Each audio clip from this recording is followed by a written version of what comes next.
রাফি, বলো তো মানুষের মূল্য কিসে বাড়ে? ধন সম্পদে নাকি ক্ষমতায়? না, মানুষের প্রকৃত মূল্য শুধু ধন সম্পদ বা ক্ষমতায় বাড়ে না। মানুষের মূল্য বাড়ে তার চরিত্র, সততা এবং ভালো ব্যবহারে। একটু বুঝিয়ে বলো। ধরো, একজন মানুষের অনেক টাকা আছে, কিন্তু সে মিথ্যা বলে অন্যের ক্ষতি করে। মানুষ কি তাকে সত্যিকারের সম্মান করবে? না, হয়তো তার টাকা দেখে অনেকেই কাছে আসবে, কিন্তু অন্তর থেকে সম্মান করবে না। ঠিক তাই, অন্যদিকে একজন মানুষ হয়তো ধনী নয়, কিন্তু সে সৎ, বিনয়ী এবং অন্যের উপকার করে। সমাজে সেই মানুষই বেশি সম্মান পায়। তাহলে মানুষের মূল্য বাড়ানোর জন্য সবচেয়ে গুরুত্বপূর্ণ বিষয় কি? প্রথমত সততা, সৎ মানুষকে সবাই বিশ্বাস করে।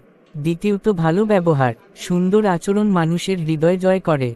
তৃতীয়ত জ্ঞান ও শিক্ষা, শিক্ষিত মানুষ নিজের এবং সমাজের উন্নতিতে ভূমিকা রাখে।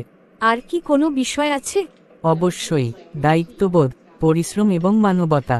যে মানুষ নিজের দায়িত্ব পালন করে এবং অন্যের বিপদে পাশে দাঁড়ায়, তার মূল্য সমাজে অনেক বেড়ে যায়।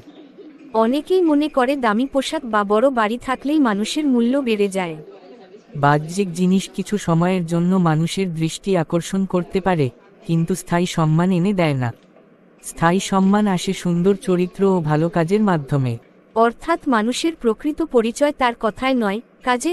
একদম ঠিক, মানুষের মূল্য তার সম্পদে নয়, তার চরিত্রে।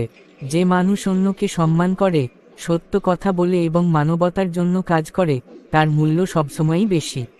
আজকের শিক্ষাটা খুব সুন্দর। মানুষের মূল্য বাড়াতে হলে আগে নিজেকে ভালো মানুষ হিসেবে গড়ে তুলতে হবে। হ্যাঁ, কারণ ভালো চরিত্রই মানুষের সবচেয়ে বড় সম্পদ।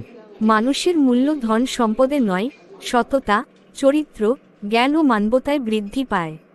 মানুষ হওয়ার চেষ্টা করুন, সম্মান নিজেই আপনার কাছে চলে আসবে।